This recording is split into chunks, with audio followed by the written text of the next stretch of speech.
Hi everyone, कैसे हो आप सभी लोग। आई होप आप लोग अच्छे होंगे। मैं हूं राहुल जायसवाल एंड स्वागत करता हूं आप सभी का एक बार फिर हमारे यूट्यूब चैनल JR ट्यूटोरियल्स में।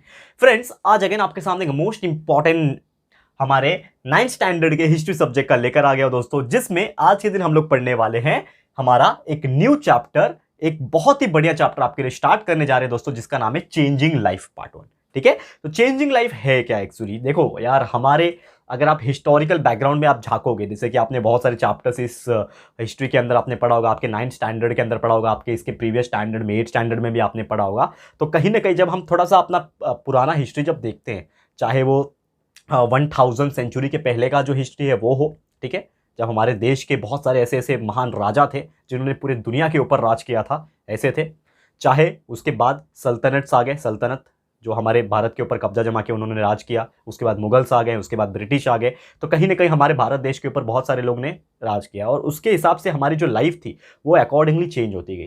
ठीक है, तो वही सब चीज आज इस हम टॉपिक के थ्रू, इस चैप्टर के थ्रू हम डिस्कस करेंगे। ठीक है, तो आज हमारा पहला लेक्चर है, तो आराम से पढ़ेंगे, कोई घाई की बात नहीं है। ऑलमोस्ट आपका जो सिलेबस है वो ऑलमोस्ट 95% से ज्यादा कंप्लीट हो चुका है। साइंस और मैथ्स तो वैसे भी कंप्लीट हो चुका है, एंड जैसे ही हम लोग का SST जो बचा हुआ चैप्टर्स है वो भी कंप्लीट कर देंगे, तो हम वापस आपके लिए रिवीजन स्टार्ट करेंगे वन शॉट वीडियोस के द्वारा। ठीक है, तो आप लोग बस तब तक इंतजार कर लेना।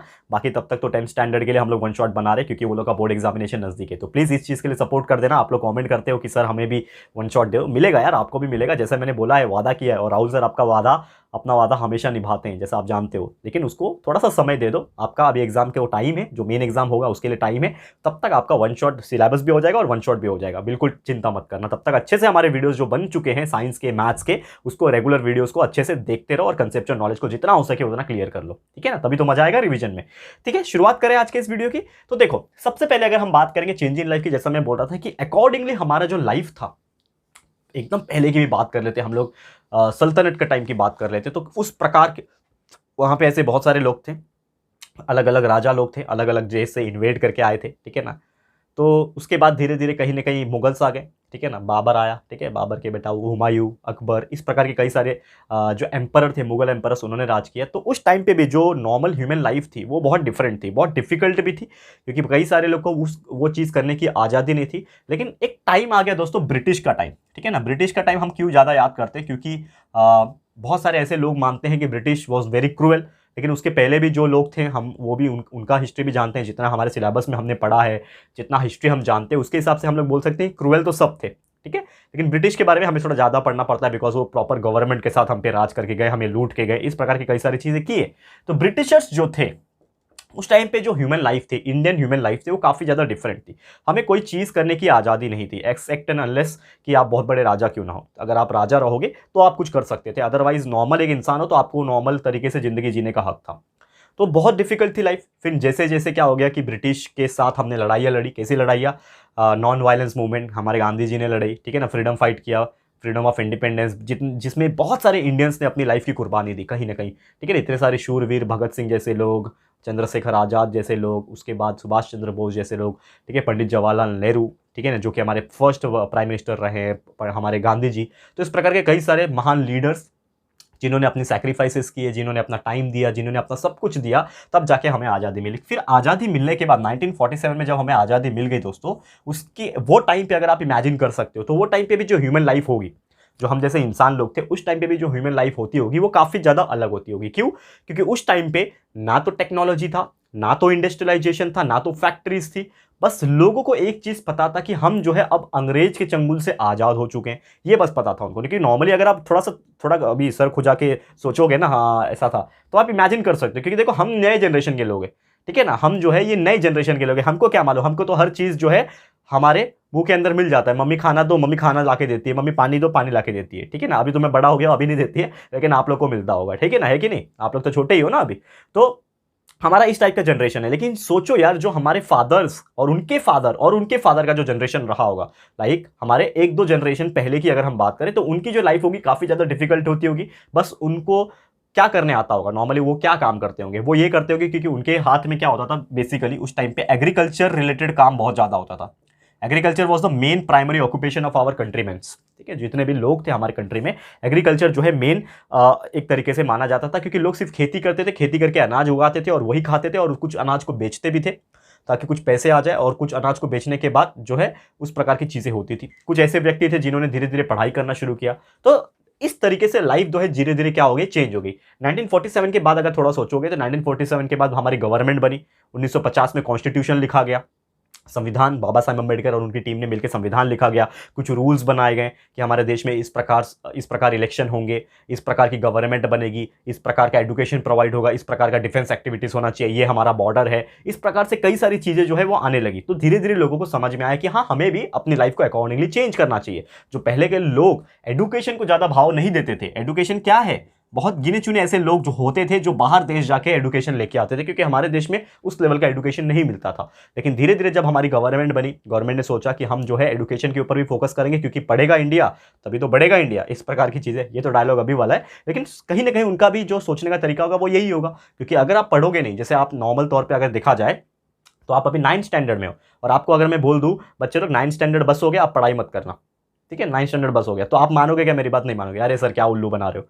ऐसा बोलोगे ना। क्यों बोल रहा हूं? क्योंकि आपको ये चीज पता है, आपको ये अपने माँ बाप से पता चल गया है, मेरे से पता चल गया, या फिर कहीं और से पता चल गया है। At least you are well aware कि हम जब तक पढ़ेंगे नहीं अच्छे से तब तक हमारा कुछ नहीं हो सकता। क्योंकि आज के डेट में अगर अपने आप को स्टैब्लिश करना है, कहीं पे कोई अच्छी जगह पे लेके जाना है, कोई अच्छा पोस्ट हासिल करना है, कोई अच्छा जॉब करना है, गवर्नमेंट जॉब करना है, चाहे scientist, engineer, chartered accountant, pilot, कुछ भी बनना है, तो you have to study first, and this is the power of the education. If we are learning something ना, तो हमें वो पावर मिल जाता है और हमें उस चीज का नॉलेज हो जाता है, तो दुनिया हमें पूछती है। तो सेम वही चीज हो गया, एजुकेशन की वजह से धीरे धीरे सबकी लाइफ जो है वो धीरे धीरे क्या होने लगी, चेंज होने लगी। फिर एक टाइम था दोस्तों, पहले की बात करें, चाहे वो इंडिपेंडेंस की पहले की बात करें और स्टार्टिंग की बात करें, तो लोग ना रिलीजन के ऊपर काफी ज्यादा फोकस करते थे। रिलीजन क्या होता है? धर्म। अब देखा जाए तो हमारे इंडिया में so many types of religion. अगर हम बात करें रिलीजन की तो हमारे देश में हिंदुइज्म सबसे बड़ा है, सबसे बड़ा धर्म मानते हैं हिंदू लोग, हिंदुइज्म है। उसके अलावा दूसरा जो सबसे बड़ा मानते हैं जो इस्लाम है, मुसलमान लोग जो होते हैं, इस्लाम धर्म हो गया, ठीक है। क्रिश्चियनिटी हो गया, क्रिश्चियन लोग, सिख हो गया, सिखिज्म हो गया, जैनिज्म हो गया, बुद्धिज्म हो गया। इस प्रकार से कई सारे जो रिलीजन है लोग अपने अपने तरीके से इसको मानते हैं। लेकिन दोस्तों हमारा जो संविधान लिखा गया 1950 में, आप एक चीज अगर जानते होंगे तो बहुत अच्छी बात है, ये बार बार मैंने पढ़ाया है। तो 1950 में कॉन्स्टिट्यूशन लिखा गया, एंड वही कॉन्स्टिट्यूशन के अधिकार पे आज चाहे कोई भी रिलीजन का व्यक्ति हो वो एक साथ मिलकर खाना खा सकता है। चाहे वो कोई भी रिलीजन का व्यक्ति हो, आज वो एक साथ बैठ के क्या कर सकता है? पढ़ाई कर सकता है। आज चाहे कोई भी टाइप का रिलीजन का व्यक्ति हो वो एक साथ बैठ के जॉब कर सकता है, कुछ भी कर सकता है दोस्तों। और ये पावर किस तरीके से मिली है हमें? Because of the constitution. तो कॉन्स्टिट्यूशन अगर नहीं होता तो हमें ये आज़ादी नहीं मिलती। जैसे एक टाइम था लोग कास्टिज्म पे बिलीव करते थे, यानी कि जो थोड़े से निचले जाति के जो लोग होते थे, जिसको हम लोग ट्राइबल पीपल बोलते हैं, ठीक है, नॉर्मल आमतौर पे आदिवासी लोग इस प्रकार के नाम से लोग जानते हैं, ठीक है। तो जो ट्राइबल पीपल होते थे तो उनको कोई भी चीज़ पढ़ने का हक नहीं था, ना पढ़ाई करने का, ना ही कहीं अच्छी जगह पे जाने का, इस प्रकार से। और उन लोग को काफ़ी ज़्यादा दबाया जाता था, अपर कास्ट वाले लोग, ठीक है। तो ये चीज़ ना हो, इस चीज को ओवरकम करने के लिए कॉन्स्टिट्यूशन में बहुत सारे आर्टिकल्स एंड अमेंडमेंट लिखे गए। Right to freedom, right to equality, right to equality was one of the most like बोलते हैं ना, बहुत ही अच्छा लिखा गया था। राइट टू एजुकेशन, सबको पढ़ने लिखने का हक है, चाहे लड़का हो चाहे लड़की हो। एक टाइम था कि लड़की जब थी, लड़की को पढ़ने का हक नहीं दिया जाता था, सिर्फ लड़के पढ़ सकते थे। ये कौन सा किताब में लिखा है भाई? क्या वो इंसान नहीं है? तो उनको भी पढ़ने का हक है। विमेंस के लिए राइट टू एजुकेशन। इस प्रकार से कई सारी चीजें हो गई। तो धीरे धीरे लोगों की क्या होने लगी, लाइफ जो है वो दोस्तों वो क्या होने लगी, चेंज होने लगी। जो चीज हम सोचते थे कि कास्ट और इसके परे और कुछ नहीं है, लोग सिर्फ समझते थे कि हमारा सिर्फ 2 टाइम का खाना है और कास्ट कास्ट कास्ट करना है, रिलीजन रिलीजन रिलीजन करना है। इसके अलावा भी दुनिया बहुत बड़ी है दोस्तों। ये लोगों को समझ में आने लगा धीरे धीरे, एंड ये लोगों ने अडाप्ट करना शुरू कर दिया, एजुकेशन लेना शुरू किया, पढ़ाई करना शुरू किया। चांद पे लोग जाने लगे, मार्स पे लोग जाने लगे। यार इतना टेक्नोलॉजी हम लोग ने बिल्ट कर लिया, ठीक है। तो ये जो भावना थी हमारी, ठीक है ना, कि मेरे बाजू में कोई दूसरा ट्राइबल लोग नहीं बैठना चाहिए। फॉर एग्जांपल कोई एक अपर कास्ट का है तो उसके बाजू में कोई लोअर कास्ट का व्यक्ति नहीं बैठना चाहिए। तो ये भावना कोई खत्म कर दिया। आज कहीं पे भी अपने आप से पूछो आप लोग, ठीक है, मैं तो ये फेस कर चुका हूं, मैंने अपने स्कूल कॉलेजेस सब कुछ फेस कर लिया, लेकिन आप लोग अभी स्कूल में हो तो आप लोग अपने आप से पूछो कि क्या आप जब स्कूल में जाते हो और आपके आसपास बेंच पे बच्चे बैठे होते हैं, आपके कोई फ्रेंड होते हैं, तो क्या आप उनसे उसकी जाति पूछते हो तब फ्रेंडशिप करते हो या फिर डायरेक्टली फ्रेंडशिप करते हो? तो सीधा सा जवाब ये होगा कि आप जो है नॉर्मली सबसे पहले जाते हो, इंसान को इंसान की तरह ट्रीट करते हो। और ये कहीं ना कहीं चेंज हुआ है, लेकिन एक टाइम पे नहीं था। लोग सोचते थे कि हाँ ये मेरी जाति का है तो ही मैं इसके साथ बैठ के खाना खाऊंगा या फिर बैठ के पढ़ाई करूंगा या फिर इसके साथ बैठूंगा, घूमूंगा, जो भी करूंगा। लेकिन आज के डेट में हम वैसा नहीं सोचते। तो ये लाइफ जो है वो धीरे धीरे चेंज हुआ है, and thanks to the constitution and the Baba Saheb Ambedkar and so called हमारे जो लीडर्स रहे हैं, हमको थैंक्स बोलना चाहिए दोस्तों। क्यों बोलना चाहिए? क्योंकि ये हम जो पढ़ रहे हैं, और थैंक्स सबसे पहले बोलना चाहिए दोस्तों हमारे एजुकेशन को, हमारी पढ़ाई को। अगर ये एजुकेशन नाम का चीज़ नहीं होता तो लोग जागरूक तो नहीं होते। समझ में आ रहा है दोस्तों? तो ये बहुत एक इंपॉर्टेंट चीज़ है और ये लोगों को समझना पड़ेगा। और मुझे लगता है ऑलमोस्ट सब बच्चे पढ़ लिख रहे हैं आजकल, और सब कोई समझ में आ गया। आपके पेरेंट्स को भी समझ में आ गया, हमको भी समझ में आ गया, हमारे आने वाली जनरेशन को तो और अच्छे तरीके से समझ में आ जाएगा। ठीक है, और कहीं ना कहीं हमें एक चीज़ समझ में आ गया कि चाहे वो रिलीजन की बात हो, चाहे वो लैंग्वेज की बात हो। ठीक है, लैंग्वेज क्या होता है? अब जैसे हर टाइप के जो लोग होते हैं वो अलग अलग टाइप की भाषा बोलते हैं। जैसे आप कहीं आप उड़ीसा में जाओगे तो आपको उड़िया लैंग्वेज मिलेगा। ठीक है ना, मराठी महाराष्ट्र में रहोगे तो मराठी लैंग्वेज चलता है, आप बंगाल में जाओगे तो बंगाली लैंग्वेज चलेगा। ठीक है ना, आप यूपी बिहार जाओगे तो I guess Bhojpuri language, Bihari language चलता है। ठीक है, पंजाब में जाओगे पंजाबी लैंग्वेज चलता है, साउथ इंडियन में जाओगे तो तेलुगु लैंग्वेज चलता है, कहीं पे कन्नड़ चलता है, कहीं पे मलयालम चलता है, कहीं पे तमिल चलता है। इस प्रकार के कई सारे लैंग्वेजेस चलते हैं। लेकिन एक खास बात है, एक खास बात है, आप लैंग्वेजेस के आधार पे इंसान के साथ दोस्ती नहीं करते हो। आप क्या करते हो, आपको कोई फर्क नहीं पड़ता कि वो इंसान क्या लैंग्वेज बोलता है, लेकिन कुछ ना कुछ एक कॉमन लैंग्वेज होता है जो दोनों को कनेक्ट करता है। जैसे कि हमारे देश का, ठीक है ना, जो सबसे ज़्यादा बोले जाने वाला लैंग्वेज है जो है हिंदी। ठीक है ना, अगर देखा जाए तो वैसे साउथ साइड जाओगे तो साउथ के जो लैंग्वेजेस होते हैं वो काफ़ी ज़्यादा बोले जाते हैं। लेकिन प्रैक्टिकली हम लोग ऊपर का जो वेस्ट पार्ट है, यानी कि जो मिडल से महाराष्ट्र के ऊपर से जो पार्ट आप कंसिडर करोगे तो सबसे ज़्यादा नॉर्मली लोग हिंदी में बात करते हैं, ऐसा हम मान लेते हैं। ठीक है, इट इज़ नॉट 100% एक्यूरेट कि हिंदी ही चलता है, लेकिन ऐसा हम कंसीडर करने कि कहीं पे भी जाओगे थोड़ा बहुत हिंदी बोल लोगे तो काम चल जाता है। साउथ साइड थोड़ा सा रिस्की है क्योंकि वहाँ पे शायद लोग को नहीं समझ में आए, लेकिन फिर भी समझ में आ जाता है थोड़ा बहुत लोग को। तो यानी कि कहीं ना कहीं अगर मुझे किसी से भी एक कम्युनिकेशन बिल्डअप करना है तो यार एटलीस्ट हिंदी तो बोल सकते हैं हम लोग, समझ में आ जाएगा। कहीं अच्छे पढ़े लिखे अच्छे जगह पे चले जाओ तो इंग्लिश अगर आपको बोलने आता है तो इंग्लिश में कम्युनिकेट कर सकते हैं। मतलब language is the no barrier now it is. आपको कोई चीज़ बात करने के लिए लैंग्वेज बैरियर नहीं रहा है आज के डेट में। ठीक है ना, आज लोग जो है पढ़ लिख के इतना अच्छे अच्छे लैंग्वेजेस सीख गए, आज तो लोग विदेश जाके सेटल हो गए। इवन मेरे पहचान में बहुत सारे ऐसे लोग हैं जो लाइक पढ़ाई करके इंजीनियरिंग करके बहुत सारे लोग वहाँ पे जाके शादी वादी करके सेटल भी हो गए और उनको वहाँ की लैंग्वेजेस भी आती है। कैसे सीखा? तो ये सब चीज़ क्या है, ये it is nothing but the barrier. तो वो बैरियर को हटा दिया है और इसी प्रकार लोगों की जो लाइफ है वो चेंज हुई है ना दोस्तों। चेंजिंग लाइफ जो हम लोग पढ़ रहे हैं वो क्या है, इसी प्रकार तो लोगों की लाइफ चेंज हो गई है धीरे धीरे अलग अलग तरीके से। ठीक है, और फिर लोगों ने अलग अलग तरीके के कल्चर अपना लिया है। ठीक है ना, पहले लोग इंडियन कल्चर में रहते थे, आजकल वेस्टर्न कल्चर अपना दिया है। ठीक है ना, पहले लोग साड़ियाँ पहनते थे, आज कुछ भी पहन सकते हैं।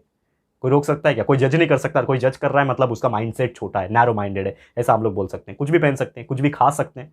ठीक है, आपको हक मिला हुआ है कि जो आपको खाना है, जो आपको पीना है, जो आपको पहनना है, it is like your choice. ठीक है ना, आप कर सकते हो। तो ये लाइफ ट्रांसफॉर्म हुई है, ये लाइफ जो है धीरे धीरे चेंज हो गई है और ये हर हिसाब से हम ट्रेंड फॉलो करते हैं। आज के डेट में जो भी ट्रेंड चलता है, ठीक है ना, ये बाकी जगह नहीं, जो इंस्टाग्राम पे ट्रेंड चलता है वो उसकी बात नहीं कर रहा हूँ मैं, लेकिन उसको भी कंसिडर कर सकते हैं। और बाय द वे अगर आपने मुझे इंस्टाग्राम पे फॉलो नहीं किया है तो प्लीज़ फॉलो कर लेना, लिंक आपको डिस्क्रिप्शन बॉक्स में मिल जाएगा। फटाफट से इंस्टाग्राम पे फॉलो कर लो दोस्तों। ठीक है, तो हम वही बात कर रहे थे, तो जो भी ट्रेंड होता है नॉर्मली उसको हम अपनाते हैं। आज के डेट में हम देखो कोई भी त्यौहार ले लो, ठीक है ना, गणपति जो फेस्टिवल होता है, गणेश चतुर्थी जिसको हम लोग बोलते हैं, कितने धूमधाम से, चाहे कोई भी रिलीजन का व्यक्ति हो, बहुत धूमधाम से सेलिब्रेट करता है। दिवाली ले लो, धूमधाम से लोग सेलिब्रेट करते हैं। अभी क्रिश्चियन जो क्रिसमस थोड़ी देर पहले गया है तो वो क्रिश्चियन का त्यौहार, लेकिन हर लोग सेंटा क्लॉज को टोपी लगा के, दाढ़ी लगा के एंजॉय करते हैं और क्रिसमस का सेलिब्रेशन करते हैं। क्यों करते हैं यार? यही तो खास बात है हमारे इंडिया की, और यही तो लोगों की लाइफ चेंज हुई है। पहले ऐसा होता था क्या? 100 साल पहले नहीं होता था, लेकिन लोगों ने अपनी लाइफ जो है धीरे धीरे इसी प्रकार जो है वो चेंज की है।